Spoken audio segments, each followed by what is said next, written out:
नमस्कार साथियों, study nation के इस यूट्यूब चैनल पर आप सभी का बहुत बहुत स्वागत है। क्लास 10th की एनसीईआरटी यानी फिजिक्स की एनसीईआरटी को हम यहाँ पे डिस्कस कर रहे हैं और उससे जुड़े जो एक्सरसाइज हैं, एक्सरसाइजेस के जितने भी प्रॉब्लम्स है, क्वेश्चंस है, उनको वन बाय वन एक क्रोनोलॉजी में हम यहाँ पे सॉल्व कर रहे हैं। जो न्यूमेरिकल हैं, जो एमसीक्यूज हैं, उनको हम डिस्कस कर रहे हैं और जो थ्योरी प्रॉब्लम है, थ्योरी प्रॉब्लम पे भी हम कुछ डिस्कशन कर रहे हैं ताकि एक आपकी अंडरस्टैंडिंग जो है वो बेहतर हो जाए और आपके जो बेसिक्स हैं साइंस के वो डेफिनेटली अच्छे हो जाएं। तो 3 लेक्चर में हमने काफ़ी कुछ कर रखा है फ्रॉम दिस चैप्टर 1। बाकी का जो बचे हुए सवाल हैं फ्रॉम द चैप्टर 1 हम वो इस लेक्चर में कर लेंगे। तो चैप्टर का नाम है केमिकल रिएक्शंस एंड इक्वेशन। तो अगर आपने पुराने लेक्चर नहीं देखे हैं तो सबसे पहले आप उन लेक्चर्स को देखिए। अगर आप नोट्स बना रहे हैं तो सीक्वेंस बाय सीक्वेंस आप नोट्स बनाइए and then jump back to the lecture number 4। चलिए, यहां पर जो कंटेंट है, कंटेंट के बारे में आपको पता है। आप सीधा आइए प्रॉब्लम पे and this is the problem number 15। कह रहे हैं कि what do you mean by a precipitation reaction and explain by giving examples. वो ये कह रहा है कि आप प्रेसिपिटेशन रिएक्शन से क्या समझते हैं, what do you mean by precipitation reaction, और आप कुछ एग्जांपल से समझाइए। देखिए, प्रेसिपिटेट वो सॉलिड्स होते हैं जो घुलते नहीं है, इनसॉल्युबल होते हैं और आपके किसी भी बीकर में या मीडियम में या किसी भी एक्वस मीडियम में नीचे सेटल हो जाते हैं। जैसे अगर मैं आपको समझाने की कोशिश करूं कि मेरे पास है सिल्वर नाइट्रेट AgNO3 और उसको मैंने NaCl से रिएक्ट कराया। फॉर एग्जाम्पल के तौर पे आप समझिएगा, आई हैव सिल्वर नाइट्रेट, मेरे पास क्या है, सिल्वर नाइट्रेट है और उसको मैं क्या कर रहा हूं, सोडियम क्लोराइड से क्या करा रहा हूं, रिएक्ट करा रहा हूं। तो जैसे इसको मैं सोडियम क्लोराइड से रिएक्ट कराऊंगा तो यहां बनेगा NaNO3। तो अब देखो NaNO3 बना और प्लस यहां पे बनेगा सिल्वर क्लोराइड। अब सर देखिए क्या होगा कि ये दोनों एक्वस फॉर्म में था, यानी AgNO3 और NaCl क्या था, आपका एक्वस फॉर्म में ही है, एक्वस फॉर्म में घुल जाएगा, है ना। लेकिन जब यहां से आप देखेंगे तो आपका जो AgCl है ये बेसिकली क्या होगा, ये प्रेसिपिटेट के तौर पे नीचे जमा हो जाएगा और ये लिक्विड फॉर्म में ही, एक्वस फॉर्म में ही रहेगा। तो जो भी आपका बीकर था, जो भी आपका मीडियम था जिसमें आप ये रिएक्शन करवा रहे थे, उसमें नीचे कुछ सॉलिड जमा हो जाएगा। तो मैं अगर यहां पे सिंपली लिखूं कि precipitation reaction are those, precipitation reaction are those reaction are those in which two or more substance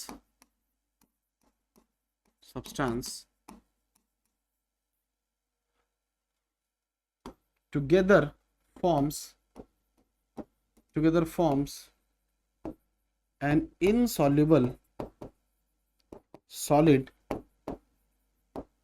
which settles therein, जो सॉल्व नहीं होता और वहीं आपके एक्वस मीडियम में ही नीचे क्या हो जाता है, सेटल हो जाता है, घुलता नहीं है ये। अगर आप समझने की कोशिश करें तो AgCl विल नॉट डिजॉल्व, ये है ना, ये डिजॉल्व नहीं होगा। आप समझने की कोशिश करिए, ठीक है। AgCl will not dissolve there, ठीक है, अच्छे से आप समझ जाएंगे and this will be the easy part to know there, okay, है ना। सिल्वर क्लोराइड है, अगर आप जानना चाहें तो, अगर मैं लिख ही देता हूं, इसको सोडियम नाइट्रेट कहेंगे, इसको सिल्वर क्लोराइड कहेंगे, क्योंकि आप नोट्स बनाएंगे तो it will help you there, है ना। वैसे तो यहां से आप कर लेंगे। और है क्या, ये डबल डिस्प्लेसमेंट रिएक्शन है। तो यहां पर कौन सा ऐसा सॉलिड है जो इनसॉल्युबल है, silver chloride, point. Now jump to the next problem. अब यहां पे प्रॉब्लम क्या बोल रहा है कि explain the following in terms of gain और loss of oxygen with 2 examples each. Oxidation क्या है एंड रिडक्शन क्या है आपको बताना है। ऑक्सीडेशन का मतलब होता है कि it is basically gaining of oxygen, यानी कि ऑक्सीजन आपकी क्या हो रही है, गेन हो रही है। और रिडक्शन का मतलब क्या है, लॉस ऑफ ऑक्सीजन। किसी भी सब्सटेंस में अगर ऑक्सीजन गेन हो रही है तो वो ऑक्सीडेशन है, और अगर ऑक्सीजन लॉस हो रही है, ऑक्सीजन कम हो रही है, तो वो क्या, रिडक्शन है। तो सबसे पहले तो यही पूछा था कि बताओ पहले क्या है। तो गेनिंग का मतलब होता है एडिशन, है ना, और लॉस का मतलब है लॉस। अब एडिशन का मतलब क्या है, जैसे मान लो कॉपर है, ठीक है, ठीक है, कॉपर है, ठीक है, या मैग्नीशियम है, वो जब ऑक्सीजन से रिएक्ट करेंगे, ठीक है, तो क्या बनाएंगे, कॉपर ऑक्साइड बनाएंगे, मैग्नीशियम ऑक्साइड बनाएंगे, ठीक है। तो जैसे मान लो कॉपर है, मैग्नीशियम है, जब ये ऑक्सीजन से रिएक्ट करेंगे तो क्या बनाएंगे, कॉपर ऑक्साइड बनाएंगे एंड मैग्नीशियम ऑक्साइड बनाएंगे। तो इनमें गेनिंग ऑफ ऑक्सीजन का मतलब होता है एडिशन ऑफ ऑक्सीजन, ऑक्सीजन इनमें जुड़े। तो आपको दिख रहा है ना सर कि चाहे कॉपर हो चाहे मैग्नीशियम हो, उसमें ऑक्सीजन जुड़ा है। लेकिन रिडक्शन का क्या मतलब, जैसे मान लो जिंक ऑक्साइड है, अब जिंक ऑक्साइड के साथ क्या हुआ, ठीक है, मान लो अगर आपने 2Zn लिया तो 2 जिंक और प्लस O। अब यहां पे आप देख पा रहे हैं -O हो गया, ऑक्सीजन गायब हो गया, ऑक्सीजन क्या हो गया, गायब हो गया। तो ये आप क्या कह सकते हैं, या फिर आप एक एक ही रखिएगा, ZnO का एक ही होगा if I am not wrong, ठीक है। तो एक काम करो, ये दिस इज रॉन्ग, कॉपर उसके साथ आएगा, it will come with carbon, carbon के साथ रिडक्शन होगा, ऐसे ऑक्सीजन के साथ रिडक्शन थोड़ी ना होगा। तो ZnO के साथ लेंगे, तो मान लो आपने ZnO लिया प्लस यहाँ पे कार्बन लिया। अब देखो इसमें ऑक्सीजन है, इस ऑक्सीजन का होगा लॉस, ZnO में जो ऑक्सीजन है इस ऑक्सीजन का लॉस होगा। तो क्या बना देगा वो, Zn प्लस CO बना देगा, Zn प्लस क्या बना देगा, CO बना देगा, ऑक्सीजन का क्या हो गया, लॉस हो गया। अब आप इसमें एक और एग्जांपल के तौर पे समझ सकते हैं, यानी कि इसमें से ऑक्सीजन का लॉस हुआ है लेकिन कॉपर में ऑक्सीजन जुड़ी है, आप समझो ना, और लेकिन जिंक ऑक्साइड में से ऑक्सीजन का क्या हुआ है, लॉस हुआ है। मैग्नीशियम में ऑक्सीजन जुड़ी है तो मैग्नीशियम ऑक्साइड बना है, लेकिन अगर जिंक ऑक्साइड में से ऑक्सीजन माइनस हुई तो लॉस ऑफ ऑक्सीजन क्या आता है, रिडक्शन। अब इसके अलावा जैसे आप मान लो कॉपर, कॉपर एक यही एग्जांपल ले लो, चलो कॉपर ऑक्साइड ही ले लो, कॉपर ऑक्साइड लिया। अब कॉपर ऑक्साइड में आप जब इसको रिएक्ट कराएंगे किसके साथ, हाइड्रोजन के साथ। मान लो मैंने एक एग्जांपल सेम टू सेम ले लिया जो मैंने यहां लिया था, इसी का जस्ट अपोजिट एग्जांपल ले लिया यहां पे।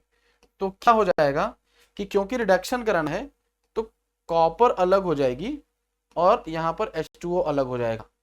तो यहां पर ऑक्सीजन माइनस हुई, जिंक ऑक्साइड या कार्बन डाइऑक्साइड में से ऑक्सीजन क्या हुई, माइनस हुई है, लेकिन यहां पे कॉपर या मैग्नीशियम ऑक्सीजन जुड़ी है, तो ये डिफरेंस होता है, correct.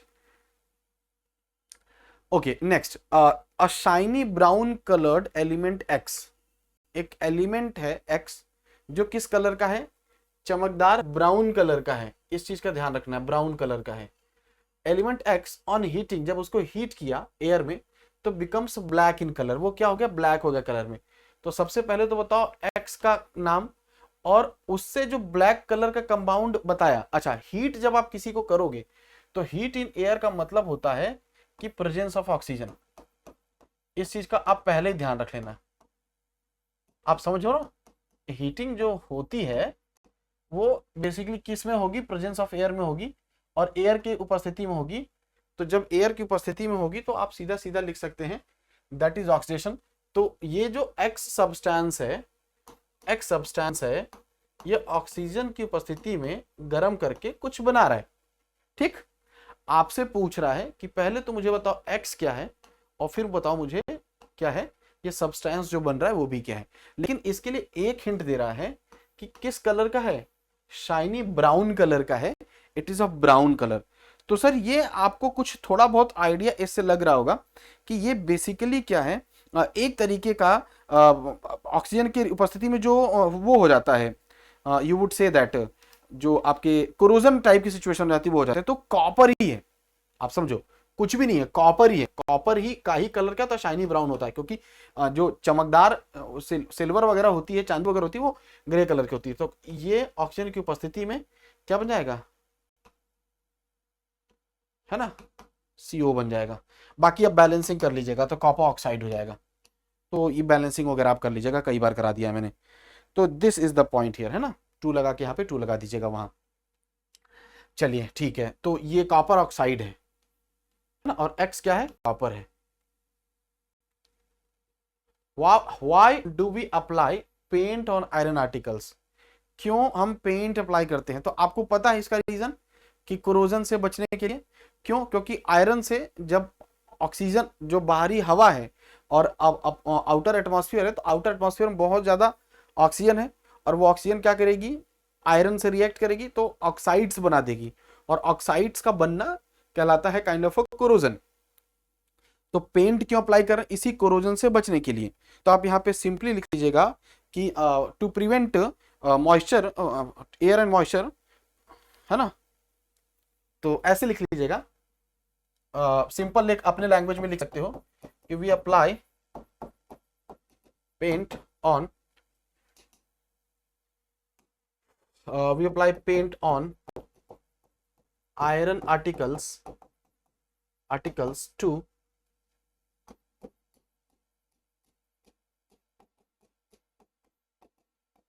prevent it from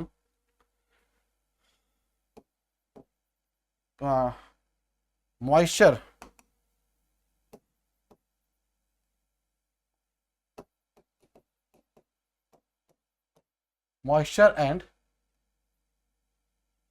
and air, and to prevent it from corrosion। क्योंकि ये क्या होगा, कोरोजन जो होगा, है ना, तो कोरोजन से बचने के लिए हम करते हैं, correct. Oil and fat containing food items are flushed with nitrogen. क्यों? चिप्स की जो पैकेट होती है, चिप्स की पैकेट में हवा होती है, गलत बोल दिया मैंने, चिप्स की पैकेट में नहीं, हवा के पैकेट में चिप्स होता है, क्योंकि उसमें ज्यादातर तो हवा ही होती है। 10 रुपये वाले पैकेट में 4 चिप्स निकलते हैं, तो वो जो हवा होती है वो नाइट्रोजन है। तो सबसे पहले ये बोल रहा है कि हम ऐसा क्यों करते हैं। देखिए, इसका एक लॉजिक है, ऐसा इसलिए करते हैं, nitrogen replaces the remaining oxygen into the packet of food item. पहले तो यहां समझ लो कि जो फूड आइटम है उसके पैकेट में अगर कुछ ऑक्सीजन रह गई है तो उस ऑक्सीजन को नाइट्रोजन रिप्लेस कर देगा, पहले तो। दूसरा, नाइट्रोजन क्यों acts as antioxidants and prevent the oil, या फिर आप यहां पे लिखिएगा prevent the food item to react with oxygen, otherwise अगर ये नहीं होता तो स्मेल एंड टेस्ट ऑफ, ये ना हो तो रिएक्ट, अगर मतलब कहने का मतलब इनका ये है कि अगर नाइट्रोजन ना हो तो क्या होगा, फूड आइटम ऑक्सीजन से रिएक्ट कर जाएगी, और जब फूड आइटम ऑक्सीजन से रिएक्ट कर जाएगी तो उसका स्मेल और उसका जो टेस्ट है वो खराब हो जाएगा। तो अदरवाइज तो नाइट्रोजन एक्ट्स एज एंटीऑक्सीडेंट की तरह बिहेव करता है, and prevent the food item to react with oxygen, otherwise smell and taste of food items, basically जो ऑयल होता है उसमें, है ना, will degrade over the period of time,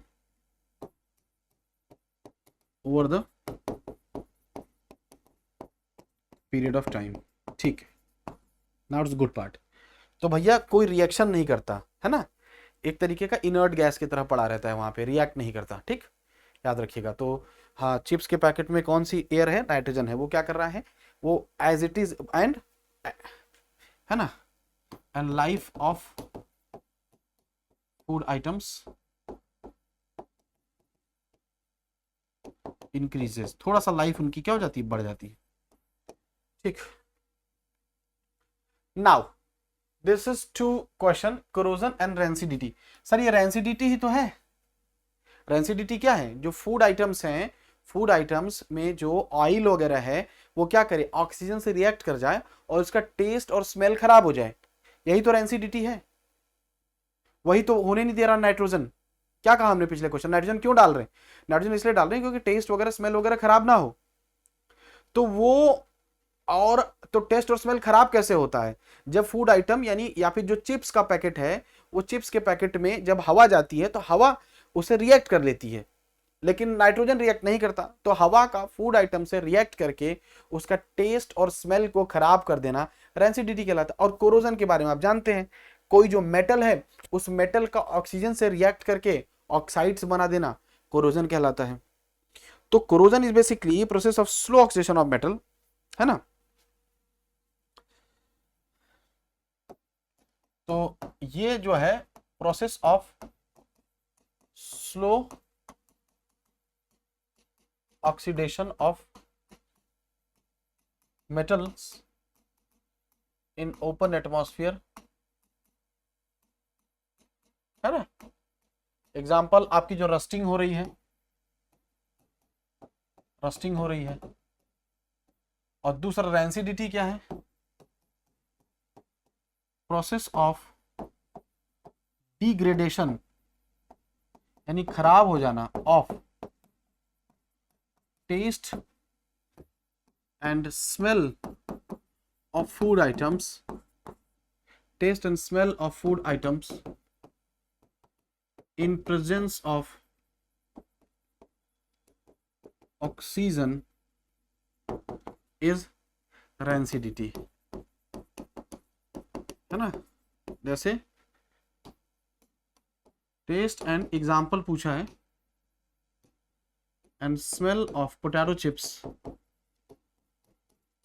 potato chips degrade, chips becomes bad if kept in open atmosphere, if kept in open atmosphere, अगर हमने उसको क्या किया है, ओपन एटमॉस्फेयर रखा है, तो उसका टेस्ट और स्मेल खराब हो जाता है। So this was the basic idea. तो ये पूरा का पूरा थ्योरेटिकल चीजें थी, इसमें धीरे धीरे आप समझ जाएंगे। तो this was the theoretical things here. बाकी अगर आपको कोई भी डाउट है, if you have any other query, तो आप क्या कर सकते हैं, you can write us on here, कोई भी गाइडेंस है। और हमारे लेक्चर की जितने भी पीडीएफ्स है और जितने भी क्लासरूम के क्लासेस के लिंक हैं और एप्लीकेशन के लिंक्स हैं, वो सब आपको इस टेलीग्राम चैनल मिल जाएंगे SN 9 एंड 10 पे। यहाँ से आप डाउनलोड करके और हमें ज्वाइन कर सकते हैं। बाकी ऐसा नहीं है कि लेक्चर नंबर 1 ओवर होगा, लेकिन from the next lecture unit 1 over हो गया, नेक्स्ट लेक्चर से हम यूनिट 2 के भी सॉल्यूशंस आपके लिए ले आएंगे। So this is it for today, thank you and good luck.